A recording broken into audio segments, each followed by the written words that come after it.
এ কি উনি এখানে হঠাৎ আন্টি?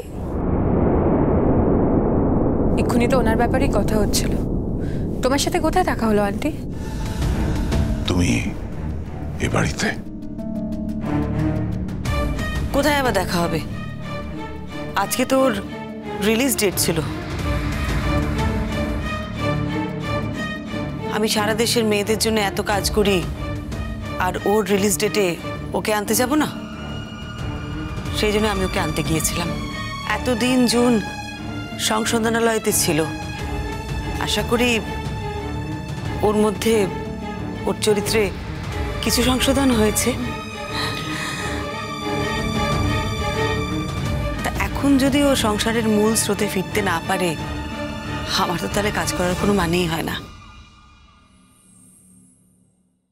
আর জুনে তো এখনো ডিভোর্স হয়নি, সেই জন্য এই বাড়িতে, মানে ওর স্বামীর বাড়িতে থাকার ওর 100% অধিকার আছে। আর এ বাড়ি ছাড়াও থাকবে কোথায়? ওর তো আর অন্য কোথাও থাকার জায়গা নেই। সেই জন্য আমি ওকে এখানে নিয়ে এলাম। তুমি কিন্তু এই কাজটা ঠিক করলে না শ্রীময়ী। জীবনে কটা কাজ আমি ঠিক করেছি বলো? তুমিও যে জীবনে সবকিছু ঠিক করেছো তাও তো না। এই ঠিক ভুলের হিসেবটা আজ নাইবা করলাম। জুন, তোমার সংসার এবার তুমি বুঝে নাও।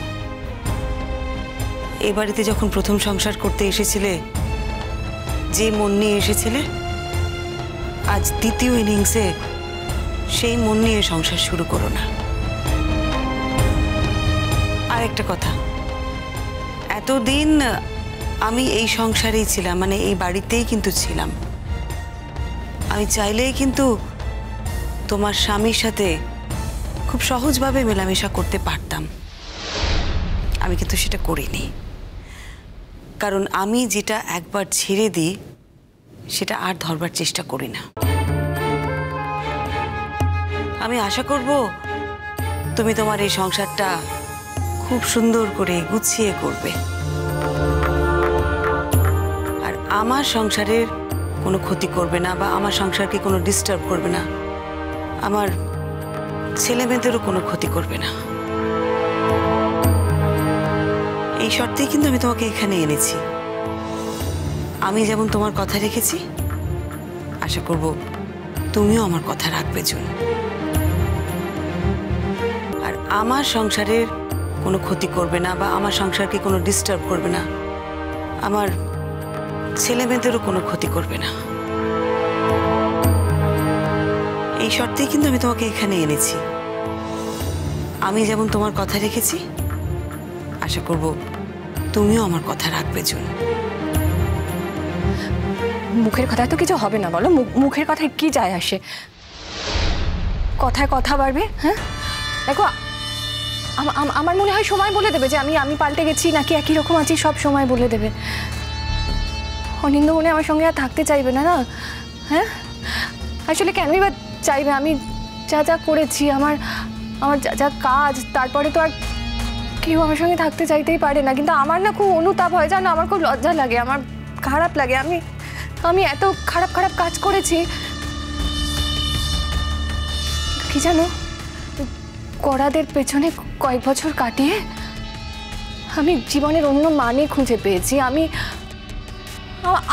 আমার জীবনে আর কোনো ডিজাইন নেই, আমার না না আমার জীবনে আর কোনো চাহিদা নেই। তো আমি যে ক বছর বেঁচে আছি, যে ক বছর আছি, আমি সবার কাজে লাগতে চাই।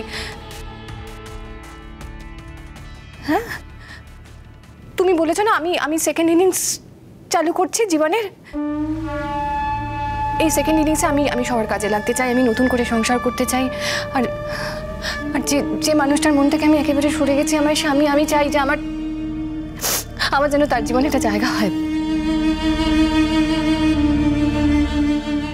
হ্যাঁ প্লিজ। আমি জানি আমার তোমরা সবাই উপদ্রব ভাবছো, আমি জানি, কিন্তু একটা লোক আছে যে আমাকে উপদ্রব ভাবছে না, তাই না শ্রীময়ী? হ্যাঁ, তুমি তো আমাকে উপদ্রব ভাবছো না, বলো? হ্যাঁ, আমার না এই কথাটা স্বীকার করতে কোনো সংকোচ নেই, কোনো লজ্জা নেই তো আমার, যে আমার জীবনে তোমার মতো পরম বন্ধু আমি আর কোনোদিনও পাইনি, কোনোদিনও পাবো না। কিন্তু আক্ষেপের কি জানো, আমি তোমার জন্য কিছু করতে পারিনি, কোনোদিনও কিচ্ছু করতে পারিনি। সমস্ত কিছু তুমি আমার জন্য করেছো। কিন্তু এই যে আমি দ্বিতীয় ইনিংসটা শুরু করতে পারলাম, তার জন্য তুমি আমার জন্য যা করলে আমি সারা জীবন তোমার কাছে কৃতজ্ঞ থাকবো শ্রীময়ী। আমি চেষ্টা করব সমস্ত কিছু তোমাকে ফেরত দিতে। আমি সিনসিয়ারলি চেষ্টা করব সমস্ত কিছু ফেরত দিতে। আমি তোমার জন্য কোনোদিনও কিচ্ছু করতে পারিনি আমি। কিন্তু আমি এবার ঠিক করে এসেছি যে আমি এগুলো সব ফিরিয়ে দেবো। নালে আমার মুক্তি কোথা থেকে হবে? আমার জীবন সার্থক কোথা থেকে হবে বলো? আমার এখানেই তো সার্থকতা, এখানেই তো আমার মুক্তি। শ্রীময়ী, তুমি আমায় ক্ষমা করো। হ্যাঁ,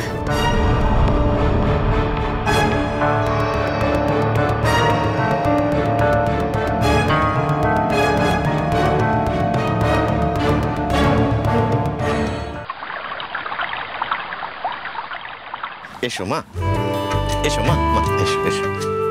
কই গো, এই দেখো এসেছে আমাদের লক্ষ্মী, এসেছে গো। এসে গেছে? এসো এসো এসো। আয় বুলবুলি, তাড়াতাড়ি শরবত নিয়ে আয়। তুই গরম থেকে এলাম এটা। আয় আয়। আচ্ছা ঠিক আছে, আয়। তুমি বসো। বসো। এই যে তুমি এসো, আগে বসো। এই যে আমি বসলাম। তোমরা বলো তো কেমন আছো সবাই? ভালো আছি। আমরা তো ভালো আছি। আসলে তুমি তো 7 দিন পর পর আসো, 7টা দিন যেন কাটতেই চায় না। এই যে ওদিকে তুমি তো কামাল করে দিয়েছো। কেন, কি হয়েছে কাকু? আরে কত পেশেন্ট জানো? কালকে কতজন নাম লিখিয়েছে বলো তো? 30 জন। এর আগের শনিবার ছিল 21 জন। তাহলে কতজন বেশি? 9 জন। কালকে আরো কত আসে দেখো। তোমার কিন্তু এদিকে দারুণ প্রসার হয়েছে মা, জানো?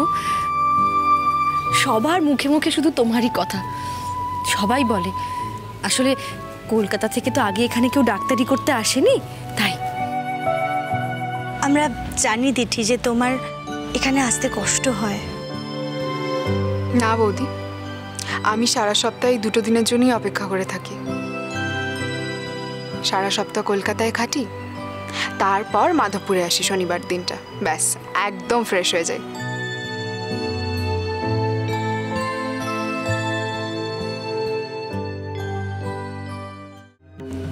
বাবা তারপর তো ছোট ফিরেই আসবে, আর ছোট ফিরে এলে তো ও নিশ্চয়ই কিছু কাজ করবে।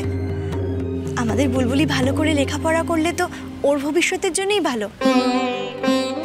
একটা ভালো চাকরি পেলে তো ওর জীবনটাও দাঁড়িয়ে যাবে। এইটুকু সাপোর্ট তো আমাদের করা উচিত ওকে। তুমি কিন্তু আর অন্য কিচ্ছু ভাবতে যেও না বুলবুলি। তুমি শুধু মন দিয়ে লেখাপড়া করো। গ্র্যাজুয়েশনটা হয়ে গেলেই তুমি সমস্ত পরীক্ষাগুলো দিতে থাকবে। আর একটা কথা, কলকাতায় মাস্টার্সে ভর্তি হতে গেলে কিন্তু অ্যাডমিশন টেস্ট দিতে হয়। মনে থাকবে তো? থাকবে বৌদি ভাই।